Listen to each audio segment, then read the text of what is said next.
રાજ્યમાં આજથી ચોમાસાનો પ્રારંભ થઈ ગયો છે અને દક્ષિણ ગુજરાતથી મેઘરાજાએ પધરામણી કરી છે।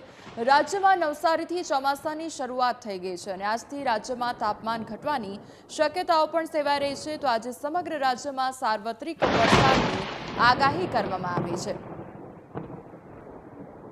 તો 12 જૂને ક્યાં વરસાદ વરસશે તેના વિશે પણ વાત કરી લઈએ। પંચમહાલ, દાહોદ, મહીસાગર, વલસાડમાં વરસાદ વરસવાની આગાહી। તો તાપી, ડાંગ, સુરત, ભરૂચ, નર્મદા, છોટાઉદેપુર, વડોદરા, અમરેલી, ભાવનગર, ગીર સોમનાથ, દીવમાં વરસાદની આગાહી કરવામાં આવી છે। તો 12 જૂને આ તમામ સ્થળ પર વરસાદની આગાહી કરવામાં આવી છે। હવે નજર કરીએ કે 13 જૂને ક્યાં વરસાદ વરસશે અને ક્યાં વરસાદની આગાહી કરવામાં આવી છે। તો સાબરકાંઠા, ગાંધીનગર, અરવલ્લી, ખેડા, અમદાવાદમાં વરસાદની આગાહી કરવામાં આવી છે 13 જૂને। તો આ ઉપરાંત આણંદ, પંચમહાલ, દાહોદ, મહીસાગર, વડોદરા, છોટાઉદેપુર, નર્મદા, ભરૂચ, સુરત, ડાંગ, નવસારીમાં પણ 13 જૂને વરસાદ વરસવાની આગાહી કરવામાં આવી છે। તો આ તરફ વલસાડ, તાપી, દમણ, દાદરાનગર હવેલી, અમરેલી, ભાવનગર, ગીર સોમનાથ, દીવમાં પણ 13 જૂને વરસાદ વરસવાની આગાહી કરવામાં આવી છે। તો આ હતા 12 જૂને તેમજ 13 જૂને જે આગળ વરસાદની આગાહી કરવામાં આવી છે તે સ્થળો। આ ઉપરાંત હવે નજર કરીએ 14 જૂને ક્યાં વરસાદ વરસશે તેના પર। ત્યારે સુરત, ડાંગ અને નવસારીમાં વરસાદની આગાહી કરવામાં આવી છે। તો વલસાડ, દમણ, દાદરાનગર હવેલી, અમરેલી, ભાવનગરમાં પણ 14 જૂને વરસાદ વરસવાની આગાહી કરવામાં આવી છે। તો આ તરફ ગીર સોમનાથ, દીવમાં પણ 14 જૂને વરસાદની આગાહી કરવામાં આવી છે।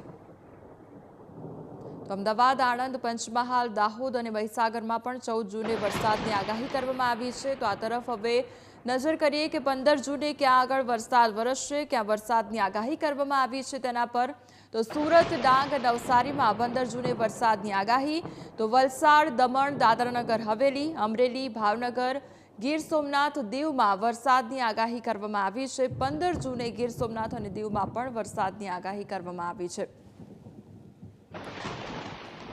તો હવે નજર કરીએ કે 16 જૂને ક્યાં વરસાદ વરસશે અને ક્યાં આગળ વરસાદની આગાહી કરવામાં આવી છે। નવસારી, વલસાડ, દમણ, દાદરાનગર હવેલી, અમરેલીમાં 16 જૂને વરસાદની આગાહી કરવામાં આવી છે।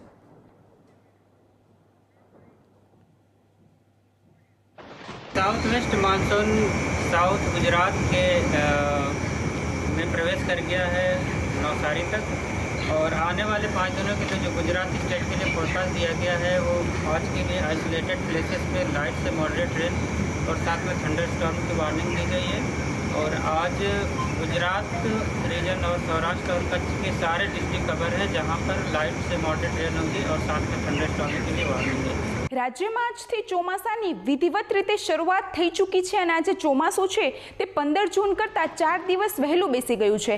તો હવામાન વિભાગની લેટેસ્ટ આગાહી પ્રમાણે આગામી 4 દિવસ સુધી ગુજરાત રાજ્યમાં વરસાદી વાતાવરણ રહી શકે છે। તો હવે હવામાન વિભાગે જે એક્સપર મેપ બહાર પાડીને માહિતી આપી છે તેમાં આપણે જોઈ લઈએ કે રાજ્યના એવા કયા જિલ્લાઓ છે કે જ્યાં આગામી દિવસોમાં વરસાદ પડશે। તો આપ જોઈ શકો છો તેમાં જે ગુજરાતનો નકશો છે તેમાં જે લીલા કલરથી જે વિસ્તાર દર્શાવ્યો છે એનો મતલબ એવો છે કે ત્યાં જે છે તે વરસાદ પડી શકે છે। તો જો આપણે આજની વાત કરીએ કે 11 તારીખે એવા કયા જિલ્લાઓ છે કે જ્યાં વરસાદ પડી શકે છે તો હવામાન વિભાગની માહિતી પ્રમાણે ખાસ કરીને જે દક્ષિણ ગુજરાતના જે જિલ્લાઓ છે, પૂર્વ ગુજરાતના જિલ્લાઓ છે અને સૌરાષ્ટ્રના કે જે દરિયા કિનારાના વિસ્તારો છે ત્યાં જે છે ત્યાં જે વરસાદ પડી શકે છે। તો દક્ષિણ ગુજરાતમાં આપણે જોઈએ તો સુરત, તાપી, ડાંગ, નવસારી, વલસાડ, દાદરાનગર હવેલી, દમણ, ભરૂચ, નર્મદા, વડોદરા અને છોટાઉદેપુર। જ્યારે પૂર્વ ગુજરાતની વાત કરવામાં આવે તો દાહોદ, પંચમહાલ, મહીસાગર અને ઉત્તર ગુજરાતના પણ એવા 2 જિલ્લાઓ છે કે જે સાબરકાંઠા અને અરવલ્લી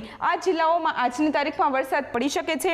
અને સૌરાષ્ટ્રમાં અમરેલી, ભાવનગર, જૂનાગઢ, ગીર સોમનાથ અને દીવ આ જેવા વિસ્તારો છે કે જે આજની તારીખમાં વરસાદ પડી શકે છે। તો જે અરબ સાગર તરફથી જે પવનો ફૂંકાઈ રહ્યા છે તેની દિશા બદલાવતા જે પ્રી મોન્સૂન એક્ટિવિટી સક્રિય થઈ છે તેને લઈને જે છે તે ચોમાસું વહેલું બેસી ગયું છે અને જે આ લાનીનોની અસર છે તેને લઈને આગામી 4 દિવસ સુધી રાજ્યમાં વરસાદ યથાવત જોવા મળશે। તો આપણે આવતીકાલ પર નજર કરીએ કે આવતીકાલે એવા કયા જિલ્લાઓ છે કે જ્યાં વરસાદ પડી શકે છે। તો જો આપણે ખાસ કરીને 12 તારીખની વાત કરવામાં આવે તો 12 તારીખે આપ જોઈ શકો છો તેમ મધ્ય ગુજરાત, ઉત્તર ગુજરાત, પૂર્વ ગુજરાત અને કચ્છ આ જેવા જિલ્લાઓ છે કે જ્યાં વરસાદનું પ્રમાણ નથી જોવા મળી રહ્યું, પરંતુ જે ચોમાસું છે તે કેરળથી દક્ષિણ ભારતમાં કેરળથી અને ત્યારથી ધીમે ધીમે ઉપર તરફ જઈ રહ્યું રહ્યું છે અને મહારાષ્ટ્રમાં જે છે તે ચોમાસું પહોંચી ગયું છે. આથી મહારાષ્ટ્ર અને ગુજરાતને જે કનેક્ટેડ બોર્ડરના વિસ્તારો છે કે જે દક્ષિણ ગુજરાતના જિલ્લાઓ છે ત્યાં આગામી 7 દિવસ સુધી વરસાદનું પ્રમાણ યથાવત જોવા મળી શકે છે. તો દક્ષિણ ગુજરાતની વાત કરીએ તો આવતીકાલે એટલે કે 12 તારીખે નર્મદા, સુરત, તાપી, ડાંગ, નવસારી, વલસાડ, દાદરાનગર હવેલી, દમણ આ જે એવા જિલ્લાઓ છે કે જ્યાં આવતીકાલે વરસાદ પડી શકે છે. તો સૌરાષ્ટ્રમાં ખાસ કરીને અમરેલી અને ભાવનગર આ જે 2 એવા જિલ્લાઓ છે કે જ્યાં આવતીકાલે પણ વરસાદ પડી શકે છે.